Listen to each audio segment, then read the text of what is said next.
Hello बच्चों, last lecture में हमने बायोम के बारे में डिस्कशन आपसे किया था और बायोम के बारे में लैटिट्यूड की बेसिस पर मैंने आपसे बायोम के टाइप डिस्कस किए थे। लेकिन आज हम चाहते हैं कि एल्टीट्यूड की बेसिस पर भी करें। अगर एल्टीट्यूड की बेसिस पर हम करते हैं तो लास्ट लेक्चर में मैंने आपके लिए इस तरह का एक डायग्राम बनाया था, जहां पर यहाँ ये नॉर्थ और ये साउथ इस तरह से हमने बनाया था 0 डिग्री इक्वेटर। आज इसी डायग्राम को हम यहाँ पर दोबारा रिपीट कर रहे हैं, लेकिन आप देख सकते हैं कि मेरी फिंगर नॉर्थ और थंब साउथ की तरफ है। जब मैं डायग्राम दोबारा बनाऊंगा तो इसको इस तरफ बनाते हुए ऐसे कर दूंगा। अब ये ऐसे हैं, इस डायग्राम को ऐसे आपके सामने कर दूंगा, मतलब कि नॉर्थ उधर और साउथ इधर हो जाएगा। चलिए इस डायग्राम को मैं दोबारा यहाँ पर बनाता हूँ और यहाँ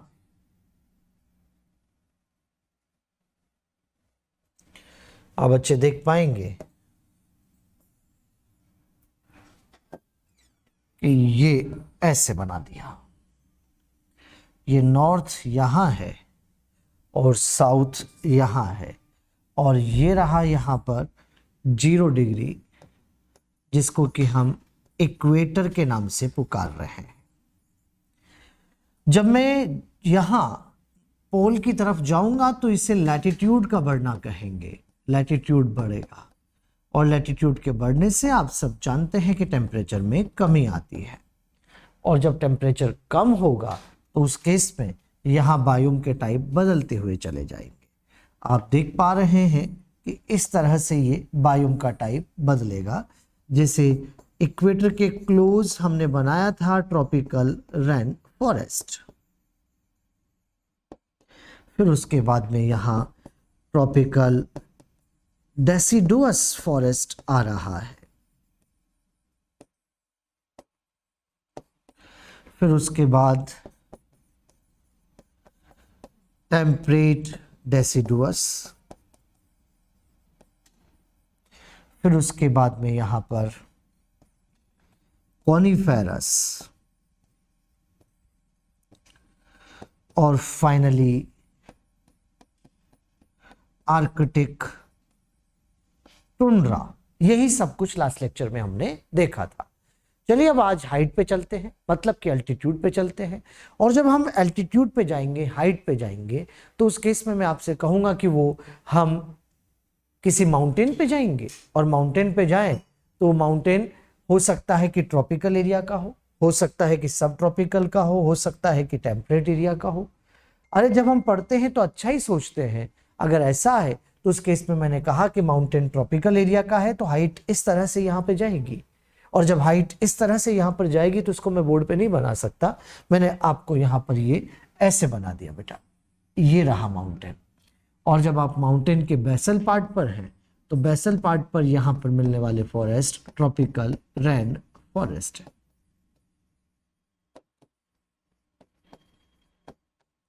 और अब जब हाइट पे जा रहे हैं तो एल्टीट्यूड बढ़ रहा है तो टेम्परेचर कम हो रहा है, और जब ऐसा होगा तो उस केस में यहाँ पर ये ट्रॉपिकल डेसिडुअस फॉरेस्ट आ रहा है। फिर उसके बाद वैसे ही बेटा टेम्परेट डेसिडुअस, क्योंकि चाहे लैटिट्यूड बढ़ाओ चाहे एल्टीट्यूड बढ़ाओ, टेम्परेचर तो दोनों तरफ कम होता है, और जब टेम्परेचर दोनों तरफ कम आता है तो कम होता है तो सिमिलर इंपैक्ट आपको देखने को मिलेंगे, चाहे लैटिट्यूड के बढ़ने से चाहे एल्टीट्यूड के बढ़ने से। और अब आप ऊपर की तरफ जाएंगे तो यहाँ पर आपको कॉनिफेरस भी देखने को मिल रहा है, और एक्सट्रीम हाइट पर आप होते हैं तो यहाँ extreme north Arctic tundra, extreme south Antarctic tundra, और जब आप एक्सट्रीम हाइट पे जाएंगे तो उसको अल्पाइन टुंड्रा के नाम से पुकारेंगे। अल्पाइन टुंड्रा उसे कहा जाता है। और यहाँ पर मिलने वाली वेजिटेशन वही बेटा लाइकेन और मॉस यहाँ पर आपको देखने को मिल रहा है। लाइकेन और मोसेस यहाँ पर होगी जो एक्सट्रीम हाइट पर आपको देखने को मिल रही है। वही सब बातें चाहे लैटिट्यूड बढ़ाओ चाहे एल्टीट्यूड बढ़ाओ, दोनों तरफ टेम्परेचर में कमी आ रही है, दोनों तरफ टेम्परेचर में कमी आ रही है, तो सिमिलर इम्पैक्ट आपको देखने को मिलेंगे। वही इम्पैक्ट आएगा जो लैटिट्यूड के बढ़ने से आ रहा था, वही इम्पैक्ट एल्टीट्यूड के बढ़ने से आएगा। अब चलिए मैं इस ट्रॉपिकल रेन फॉरेस्ट के जो इस एरिया का माउंटेन है, इस एरिया के माउंटेन पर यहाँ पर स्ट्रेटा काउंट कर लेता हूँ कि भाई कितने बने। तो 1 है, 2, 3, 4 और 5 स्ट्रेटा यहाँ पर बन रहे हैं। अब बच्चों इस माउंटेन को उठाकर अगर मैं यहाँ रखता हूँ तो शुरुआत अब ट्रॉपिकल रेन फॉरेस्ट नहीं, ट्रॉपिकल डेसिडुअस से होगी, और जब ट्रॉपिकल डेसिडुअस से होगी तो ये स्ट्रेटा 5 नहीं 4 हो जाएंगे। अगर मैं खिसकाकर इसको इधर रखता हूं तो 3 हो जाएगा, यहाँ 2 हो जाएगा, यहाँ 1 रहेगा। समझ जाइए बेटा, यहाँ पर जैसे जैसे माउंटेन उस तरफ चलता जाएगा नंबर ऑफ स्ट्रेटा में कमी आती चली जाएगी, नंबर ऑफ स्ट्रेटा कम होते चले जाएंगे। मतलब कि यहाँ पर आपने देखा कि 5, यहाँ पर 4, यहाँ पर 3, यहाँ पर 2 और यहाँ पर 1, इस तरह से आप कह सकते हो ये स्ट्रेटा की कमी आपको देखने को मिलती चली जाएगी। राइट, तो मैंने आपको यहाँ पर एक जगह का माउंटेन बना के दिखा दिया, बाकी का माउंटेन आप जहां भी उठा के रखोगे आपको उसके अकॉर्डिंग स्ट्रेटा मिलते हुए चले जाएंगे। ठीक बात। अब यहाँ मैं आपको 2 एरिया दे रहा हूं, उन एरिया को देखकर आप मुझे बताइए, उनके नाम सुन के आप मुझे बताइए कि क्रॉप के लिए कौन सा एरिया ज़्यादा अच्छा रहेगा। एक तो मैंने आपको कहा कि ट्रॉपिकल रेन फॉरेस्ट है और एक टेम्परेट डेसिडुअस फॉरेस्ट है। तो बताओ बच्चों क्रॉपलैंड के लिए ज़्यादा अच्छा कौन सा रहेगा? तो आपका आंसर होना चाहिए टेम्परेट डेसिडुअस फॉरेस्ट, क्योंकि ट्रॉपिकल रेन फॉरेस्ट के अंदर रेनफॉल ज़्यादा है, इसका मतलब लीचिंग ज़्यादा है, और जब लीचिंग ज़्यादा हो जाएगी तो उस केस में यहाँ पर आप बच्चे देख पाएंगे कि हाई लीचिंग अगर हो रही है तो यहाँ टॉप सॉइल न्यूट्रिएंट पुअर हो जाएगी, और टॉप सॉइल न्यूट्रिएंट पुअर होगी तो वहाँ पर आपको क्रॉप उतनी अच्छे से नहीं मिल पाएगी। चलो इस बात को हम डायग्राम से कुछ ऐसे समझ लेते हैं। आइए बेटा ऐसे देख लेते हैं। ये रहा ट्रॉपिकल रेन फॉरेस्ट, और ट्रॉपिकल रेन फॉरेस्ट के अंदर यहां आप देख पा रहे हैं कि रेनफॉल 200 से 450 सेंटीमीटर की हो रही है, 200 से 450 सेंटीमीटर रेनफॉल यहां पर है। और अगर ऐसा है तो ये आप देख सकते हैं यहां पर ये रहे यहाँ के ट्रीज, और यहां आपको कुछ ऐसा देखने को मिलेगा। ये थिकनेस में आपको वेरिएशन बनाना पड़ेगा। ये तो यहाँ टॉप सॉइल, यहाँ पर ये सब सॉइल, और यहाँ पर आप देख पाएंगे कि ये हाई लीचिंग की वजह से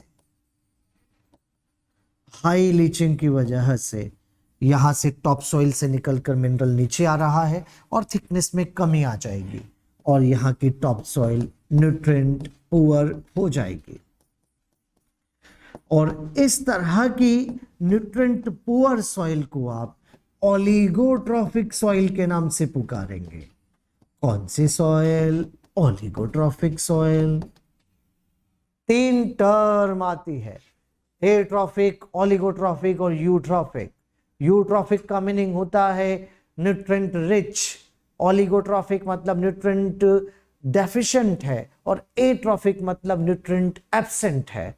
3 टर्म यहाँ पर आती है। अभी फिलहाल मैंने इसको उधर से कंपेयर करके ओलिगोट्रॉफिक यहाँ पर बोला है, लेकिन जब आप टेम्परेट डेसिडुअस के अंदर जाते हैं, जब आप टेम्परेट डेसिडुअस फॉरेस्ट के अंदर जाते हैं तो यहाँ पर रेनफॉल कंपैरेटिव अगर आप देखेंगे तो यहाँ का रेनफॉल आपको 100 से 250 सेंटीमीटर मिलेगा। ये मैंने आपको पहले लिखा दिया है। और कंपैरेटिव कम रेनफॉल अगर यहाँ पर हो रही है तो यहाँ आप बच्चे देख पा रहे हैं कि ये रहे यहाँ के ट्रीज, और यहाँ पर आप देख पाएंगे कि यहाँ की टॉप सॉइल और यहाँ की सब सॉइल में इस तरह का वेरिएशन मिलेगा। और अगर ऐसा हो रहा है तो यहाँ आप देख पा रहे हैं क्योंकि कंपैरेटिव लेस लीचिंग हो रही है, और यहाँ की टॉप सॉइल न्यूट्रिएंट रिच हो जाएगी। इसको आप यहाँ यूट्रॉफिक सॉइल के नाम से पुकारेंगे। यूट्रॉफिक सॉइल। तो बच्चों ये ध्यान रखेंगे आप, ये ओलिगोट्रॉफिक और ये रही यूट्रॉफिक, ये इस तरह से आपको मिलेगा।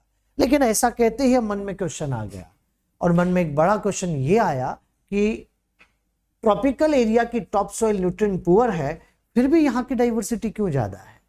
वैसे तो इस बात का इंतजाम ऊपर वाले ने कर दिया है। जब यहाँ की टॉप सॉइल न्यूट्रिएंट पुअर होती है तो ऊपर वाले ने कह दिया कि तुम्हारे पास टॉप सॉइल न्यूट्रिएंट पुअर है तो जाओ माइकोराइजा ले जाओ। अरे हमारी अर्थ का सबसे ज्यादा माइकोराइजा यहीं पर देखने को मिलता है, मैक्सिमम माइकोराइजा यहाँ पर है। लेकिन अब आप बच्चे कहेंगे कि नहीं नहीं नहीं, ठीक बात है माइकोराइजा है, लेकिन फिर भी इतनी ज्यादा डाइवर्सिटी क्यों है? इस बात को हम अच्छे से आज समझ ही लेते हैं कि आखिर इतनी ज्यादा डाइवर्सिटी यहां पर क्यों है। चलिए, तो बेटा किसी भी एरिया की डाइवर्सिटी को ज्यादा होने के लिए वहां नंबर ऑफ स्पीसीज का ज्यादा होना जरूरी है। जो शब्द मैं आपसे बोल रहा हूं उसका लिंक बनना चाहिए, एक के बाद दूसरे शब्द को अरेंज करना है, लिंक करना है। किसी भी एरिया की डाइवर्सिटी ज्यादा होने के लिए वहां नंबर ऑफ स्पीसीज ज्यादा होनी चाहिए। नंबर ऑफ स्पीसीज ज्यादा होने के लिए वहां पर नई नई स्पीसीज का आना होना चाहिए। नई नई स्पीसीज आने के लिए स्पेशिएशन चाहिए, और स्पेशिएशन होने के लिए म्यूटेशन और नेचुरल सिलेक्शन चाहिए। अरे केवल म्यूटेशन से नई स्पीसीज आ तो जाती है, लेकिन टिकती सर्वाइव तब करती है जब नेचुरल सिलेक्शन में फिट होती है। अगर आज मैं आपको यहाँ पर टेम्परेट और ट्रॉपिकल एरिया को कहूँ, कंपेयर करके देखूं, तो आप जानते हैं कि टेम्परेट और ट्रॉपिकल एरिया में सीजनल वेरिएशन टेम्परेट एरिया में ज़्यादा आते हैं। इसका मतलब कि म्यूटेशन के चांस ज़्यादा यहीं पर है, नई स्पीसीज के आने के चांस ज़्यादा यहीं पर है। लेकिन आ तो जाती है पर सर्वाइव नहीं कर पाती, क्योंकि सीजन के चेंज नहीं झेल पाती। आप जानते हैं कि 99% एनिमल, 100% प्लांट्स आर कन्फर्मर। अरे वो नहीं झेल पाएंगे, आ तो जाएंगे लेकिन सरवाइव नहीं कर पाएंगे। ट्रॉपिकल एरिया में जो भी आया, धीरे आया, स्लोली आया, लेकिन उसे रुकने का पूरा मौका मिला, क्योंकि मिलियंस ऑफ ईयर से undisturbed environment, constant and predictable environment यहाँ पर है। तो बताइए, ज्यादा एवोल्यूशनरी टाइम, जो लॉन्ग एवोल्यूशनरी टाइम है, वो टेम्परेट में होगा कि ट्रॉपिकल एरिया में होगा? तो आपका सीधा आंसर होगा ट्रॉपिकल एरिया। इसका मतलब कि डाइवर्सिटी कहाँ ज्यादा होगी? ट्रॉपिकल एरिया में। पहली बात। दूसरी बात हमारे पास यहां पर है, जब लॉन्ग टाइम तक स्पीसीज एक दूसरे के साथ रहती है, एक दूसरे से कंपटीशन भी करती है, और उस कंपटीशन में सुपीरियर इंफीरियर आते हैं, और इंफीरियर को अगर साथ रहना है तो उसे नए कैरेक्टर लाने पड़ेंगे, सुपीरियर के जैसा बनना पड़ेगा, वरना रिसोर्स के कम पड़ने पर इंफीरियर को हटना पड़ सकता है। इसलिए वहां पर कंपटीशन का प्रेशर लगातार बना हुआ है, और नए कैरेक्टर के आने के चांस तब ज्यादा होते हैं जहां एवोल्यूशन का कांस्टेंट लॉन्ग टाइम मिलता है, और वो constant long time tropical area के पास है। और जब वो इंफीरियर कुछ नया कैरेक्टर लेके आती है तो उसको आप निकी स्पेशलाइजेशन के नाम से पुकारते हैं। तो निकी स्पेशलाइजेशन के ज्यादा चांस कहां पर होंगे, ट्रॉपिकल में या टेम्परेट में? तो सीधा आंसर ट्रॉपिकल एरिया होगा। और तीसरी बात, मोर सोलर एनर्जी। अरे सोलर एनर्जी ज्यादा तो फूड प्रोडक्शन ज्यादा, प्रोडक्टिविटी ज्यादा, सर्वाइवल के चांस ज्यादा, तो फिर डाइवर्सिटी के चांस भी ज्यादा। अरे समझ जाइए, आज के बाद कोई भी आपसे पूछे कि ट्रॉपिकल एरिया की डाइवर्सिटी ज्यादा क्यों है, तो आपका सीधा आंसर होगा यहां पर लॉन्ग है, यहां पर हाई है, अरे यहां पर मोर है। लॉन्ग, हाई, मोर। लॉन्ग क्या? Evolutionary time. हाई क्या? निके specialisation.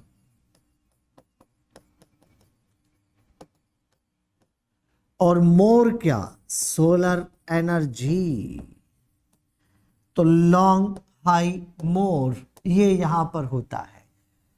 Long evolutionary time, high निके स्पेशलाइजेशन, और मोर सोलर एनर्जी, ये बेटा यहां पर आपको देखने को मिलेगी। तो ट्रॉपिकल एरिया में क्या स्पेशल है जो कि यहाँ की diversity, high diversity of tropical area के लिए, high diversity of tropical area के लिए रेस्पॉन्सिबल तीन बातें जो सबसे इंपॉर्टेंट है वो मैंने आपके सामने बता दी।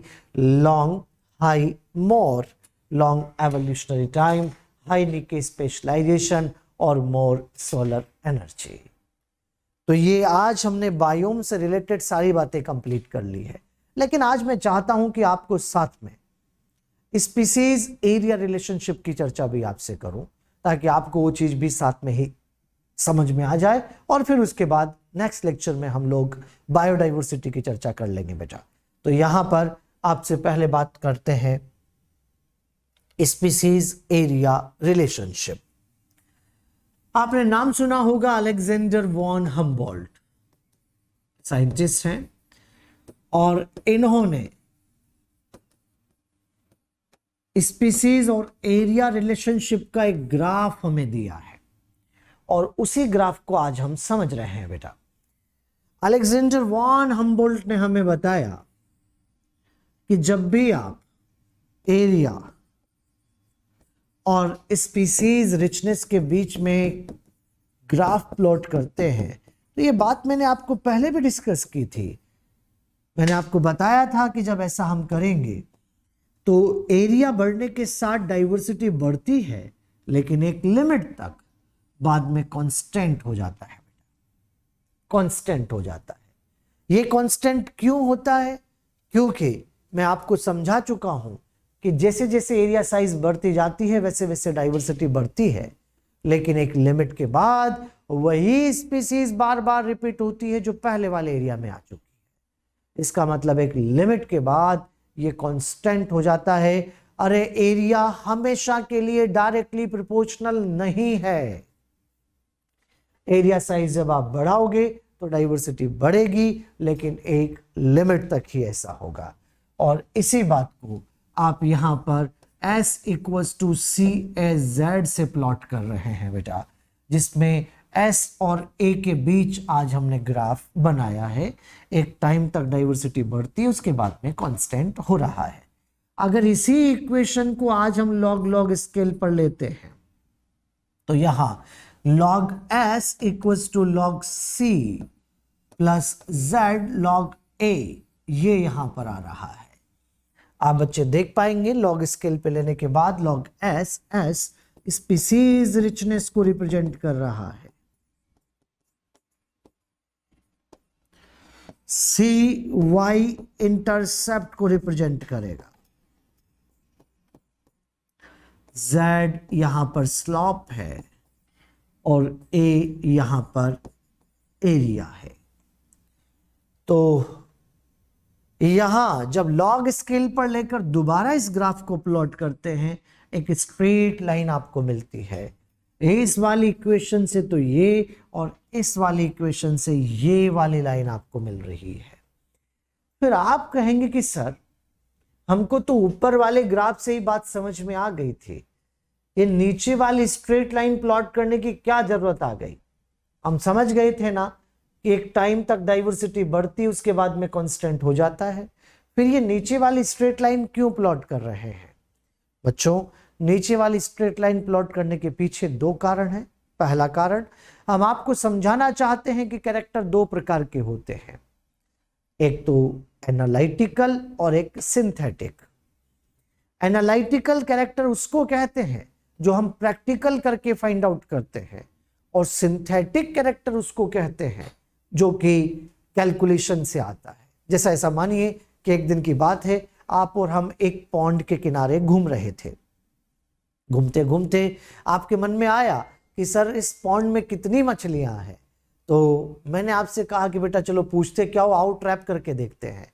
हम एक कॉर्नर पे आए, वहां सरफेस पे हमने 1 मीटर स्क्वायर एरिया लिया और वहां नेट लगा दिया। पहला ही ट्रैप लिया था कि 20 मछलियां वहां पर आ गई, 20 फिशेज हमने पकड़ ली। ओहो, इसके अंदर तो बहुत सारी मछलियां हैं। हमने उनको वहां छोड़ा और घूम फिर के आ गए। लेकिन अब आपके मन में अभी भी चल रहा है कि सर ने तो हमें बहला दिया कि बहुत सारी मछलियां हैं, टोटल कितनी है? मुझे तो टोटल पता करना था ना, टोटल कहाँ बताया? यही सोचकर आपने मुझे फोन लगाया कि सर आपने टोटल तो बताया भी नहीं, हमने तो टोटल आपसे पूछा था, आपने तो कहा बहुत सारी, बहुत है कितनी? मैंने कहा बेटा अब तो पॉइंट बहुत दूर है, अब कौन वहां जाएगा? चलो एक काम करो, आप अभी फोन को होल्ड पे ही रखें, हम कैलकुलेशन करते हैं। और इस बात को देखकर मैंने पहले वहाँ के जो नियर बाई कुछ लोग थे उनको कॉल किया और उनसे पूछा कि भाई इस पॉन्ड का टोटल एरिया कितना होगा। उन्होंने मुझे बताया कि इसका total area around 20 metre square है सरफेस पर। तो हम दोनों अब आपस में कैलकुलेशन करने की बात कर रहे हैं कि 1 मीटर स्क्वायर में आती है 20, तो 20 मीटर स्क्वायर में कितनी होगी। तो हमारा आंसर 400 आ तो रहा है, ये आंसर ठीक है लेकिन तरीका गलत है। अरे हो सकता है जहां पहली बार हमने नेट लगाया वहां पहले से किसी ने दाना डाल रखा हो, सारे तालाब की मछलियां वहीं इकट्ठा हो रही हो, बाकी में कुछ हो ही ना। तो जो वहां करके आए थे वो सिंथेटिक, और अब जो हम कर रहे हैं, जो वहां करके आए थे वो एनालिटिकल क्योंकि वो तो प्रैक्टिकल था, और अब जो हम कर रहे हैं वो सिंथेटिक है क्योंकि हम कैलकुलेशन से ये काम कर रहे हैं। तो बच्चों कैरेक्टर दो प्रकार के हो गए, एक तो एनालिटिकल और एक सिंथेटिक। आप देख पा रहे हैं कि ऊपर वाला ग्राफ एनालिटिकल है। प्रैक्टिकल बात यही होती है कि एक टाइम के बाद में स्पीसीज कांस्टेंट हो जाती है, लेकिन नीचे वाला ग्राफ सिंथेटिक है क्योंकि कैलकुलेशन के बाद आया है। और ऐसा हमेशा के लिए थोड़ा ना पॉसिबल है भाई कि जैसे जैसे बढ़ते बढ़ते बढ़ते जाओगे डाइवर्सिटी बढ़ती बढ़ती जाएगी, एक टाइम के बाद में ये कांस्टेंट हो जाता है। दूसरा कारण, इस स्ट्रेट लाइन की हेल्प से हम एरिया के बीच में कंपेयर कर सकते हैं। जैसे मान लीजिए हमारे पास यहाँ 3 एरिया है, आप देख पा रहे हैं कि ये रहा एक एरिया, ये रहा हमारे पास में दूसरा एरिया, और ये रहा बेटा हमारे पास में यहाँ पर तीसरा एरिया। ये देखें यहाँ मान लीजिए एरिया ए है, एरिया बी है, एरिया सी है। अरे जब हम बी से ए की तरफ जाते हैं तो क्या यहाँ पर इस लाइन का स्लॉप पहले से ज्यादा हो रहा है? बिल्कुल हो रहा है। जब मैं बी से सी की तरफ जाता हूं तो स्लॉप कम हो रहा है। जब आप अभी अभी देखे थे कि स्लॉप क्या, स्लॉप का मीनिंग है z, इसका मतलब ये हुआ कि जब आप बी से ए की तरफ जा रहे हो तो z वैल्यू बढ़ रही है, जब बी से सी की तरफ जा रहे हो तो z वैल्यू कम हो रही है। अरे बच्चों ध्यान दीजिए, जहां स्लॉप ज्यादा, जहां की z वैल्यू ज्यादा, अरे वहां के कर्व मोर स्टीपर आते हैं, और जहां की z वैल्यू कम, स्लॉप कम, वहां के कर्व लेस स्टीपर आते हैं। तो आप बच्चे देख पाएंगे कि जब आप बी से ए की तरफ जाएंगे तो ऐसे ऐसे देखो देखो देखो ढलान बढ़ती जा रही है, और जब आप बी से सी की तरफ आएंगे तो ढलान कम होती जा रही है। अरे ढलान का कम होना लेस स्टीपर है और ढलान का ज्यादा होना मोर स्टीपर हो जाता है। और अब तो आपको सीधा सीधा कह देना है कि जिस एरिया की डाइवर्सिटी ज्यादा वहां की z वैल्यू ज्यादा, अरे वहां के स्लॉप ज्यादा और वहां के कर्व मोर स्टीपर होते हैं। जहां की डाइवर्सिटी कम वहां की z वैल्यू कम, वहां के स्लॉप कम, वहां के लेस स्टीपर होते हैं। इस तरह से आपको ये सीधा सीधा बेटा इस तरह से आपको कह देना है। अब आपको मेरी बात समझ में आ रही होगी कि हम कंपेयर कर पा रहे हैं। तो बताइए ए बी सी में सबसे ज्यादा डाइवर्सिटी किस एरिया की है? ए एरिया की। ए बी सी में सबसे कम डाइवर्सिटी कहाँ की है? सी एरिया की। इस तरह से आप ये बता सकते हैं, कंपेयर कर सकते हैं एक से ज्यादा एरिया के बीच में। अब कुछ वैल्यूज आप डायरेक्ट याद रखिएगा क्योंकि हमने प्रैक्टिकल नहीं किया। प्रैक्टिकल तो अलेक्जेंडर वॉन हम्बोल्ट ने किया है, तो जो उन्होंने बताया वही हमें याद रखना पड़ेगा।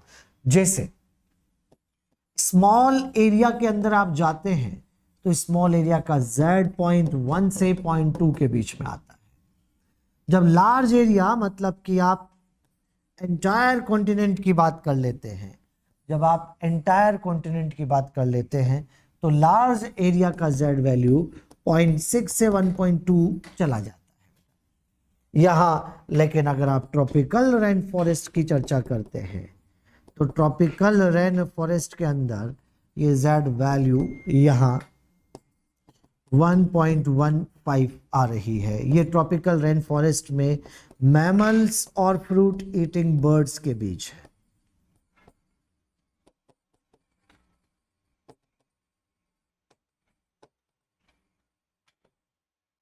अभी अगर आप small area, large area, tropical rain forest तीनों को देखते हैं तो लार्ज एरिया का z वैल्यू ज्यादा आ रहा है, लेकिन इससे देखकर कंफ्यूज मत हो। आपको ऐसा लग रहा होगा कि सर ट्रॉपिकल रेन फॉरेस्ट का सबसे ज्यादा होना चाहिए। बच्चे कंफ्यूज ना हो, मैमल और फ्रूट ईटिंग बर्ड दो ही टेक्सा का तो जेड आपको बताया है, तो आपको तो अपनी सोच ऐसे रखनी चाहिए कि ट्रॉपिकल रेन फॉरेस्ट में दो ही टेक्सा का इतना जेड, अगर हमने टोटल ले लिया तो कितना होगा। और हमें क्या पता, लार्ज एरिया में तो सारा कॉन्टिनेंट है, यहाँ भी ट्रॉपिकल रेन फॉरेस्ट आ रहा हो तो ये भी तो हो सकता है ना। अगर ऐसा है तो ये जेड वैल्यूज आपको डायरेक्ट याद रखनी पड़ेगी। बच्चों यहाँ पर एक बात और ध्यान रखना, हम तो बायोलॉजी वाले हैं और आप तो फिजिक्स भी पढ़ते हैं, आप तो समझ जाएंगे। ये ऊपर वाला जो ग्राफ आप देख रहे हैं ये रेक्टेंगुलर हाइपरबोला है, इसको आप रेक्टेंगुलर हाइपरबोला के नाम से पुकारेंगे, क्योंकि हाइपरबोला पैराबोला कौन क्या बोला, जब ऐसी बातें आती है तो मेरे अंदर से तो आवाज आती है कवरेज क्षेत्र से बाहर, क्योंकि ये फिजिक्स की टर्म, मैथ्स की टर्म, ये तो आप ही अच्छे से समझ सकते हैं। हम तो यही कहेंगे कि रेक्टेंगुलर हाइपरबोला है मतलब कि है। तो इस तरह से आज हमने स्पीसीज एरिया रिलेशनशिप के बारे में भी बेटा आपको बता दिया है और इन चीजों को आपको अच्छे से क्लियर कर दिया। नेक्स्ट लेक्चर में आकर हम बायोडाइवर्सिटी की बातें करेंगे, आपसे लॉस ऑफ बायोडाइवर्सिटी और उसके कंजर्वेशन पे चर्चा करेंगे। आज के लिए इतना ही ठीक है। Thank you, take care.